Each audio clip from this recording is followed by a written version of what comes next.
Hello friends, வணக்கம். வாங்க இன்றைக்கி நம்ம வீடியோவில் அரிசி மாவு வீட்லேயே ஈஸியாக எப்படி ப்ரிப்பேர் பண்ணுறதுன்னு பார்க்கலாம். இந்த மாவை யூஸ் பண்ணி நம்ம இடியாப்பம், கொழுக்கட்டை, புட்டு இந்த மாதிரி எல்லா ரெசிபியுமே செய்யலாம். அது மட்டும் இல்லாமல் நம்ம காலிஃப்ளவர் சில்லி இல்லை சில்லி சிக்கன், ஃபிஷ் இதெல்லாம் மேரினேட் பண்ணுறதுக்கும் நம்ம இந்த மாவு யூஸ் பண்ணலாம்.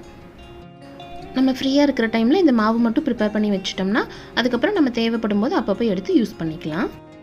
இந்த மெத்தடில் ரெடி பண்ணி வச்சிட்டோம்னா மாவு வந்து 6 மாதம் வரைக்கும் கெடாது, நல்லாயிருக்கும். அதனால நம்ம கொஞ்சம் அளவு அதிகமாக கூட போட்டு அரைச்சி ஸ்டோர் பண்ணி வச்சுக்கலாம். இப்போ நம்ம இதை எப்படி பண்ணுறதுன்னு பார்க்கலாம்.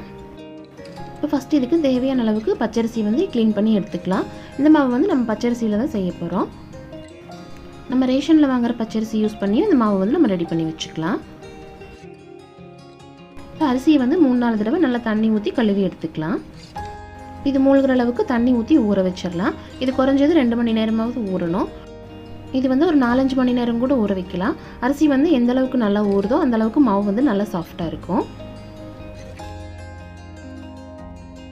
இப்போ நான் வந்து 3 மணி நேரத்துக்கு பக்கம் ஊற வச்சுருக்கிறேன். அரிசி நல்லா ஊறிடுச்சு. இப்போ இந்த தண்ணி எல்லாத்தையும் நல்லா வடிச்சிட்டு இந்த மாதிரி ஒரு ஒயிட் கலர் துணி இல்லை வெள்ளை வேஷ்டியில் நல்லா பரப்பி விட்டுடலாம். இதை வந்து நம்ம வெயிலில் காய வச்சு எடுத்துக்கலாம். நம்ம நிழலில் காய வச்சு மாவு ரெடி பண்ணோம்னா மாவு வந்து ஈரப்பதம் இருக்கும். அப்போ அரைச்சிட்டு வந்ததுக்கப்புறம் நம்ம வந்து அதை ப்ராசஸ் பண்ணணும், வறுக்கணும், இல்லை வேக வச்சு திரும்பியும் நம்ம அதை வந்து ஆற வச்சு அந்த மாதிரிலாம் ப்ராசஸ் பண்ண வேண்டியது இருக்கும். இந்த மாதிரி நம்ம ரெடி பண்ணும்போது நம்ம டைரெக்டாக மாவை அரைச்சி அப்படியே யூஸ் பண்ணிக்கலாம்.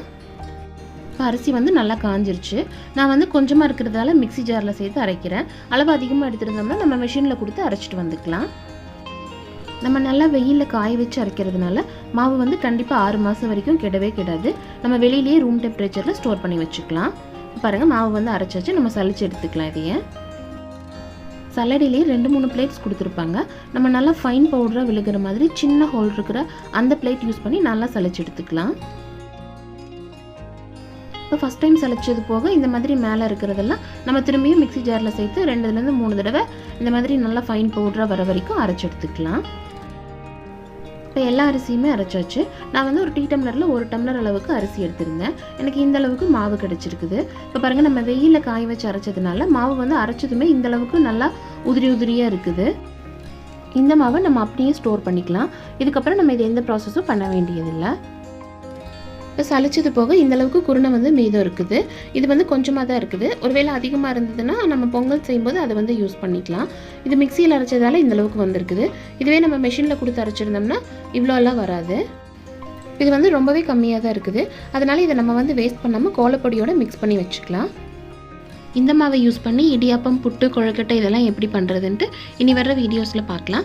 இந்த வீடியோ பிடிச்சிருந்தால் லைக் பண்ணுங்கள், உங்கள் ஃப்ரெண்ட்ஸ் அண்ட் ஃபேமிலிக்கு ஷேர் பண்ணுங்கள், மறக்காமல் நம்ம சேனலை சப்ஸ்கிரைப் பண்ணுங்கள். தேங்க்யூ.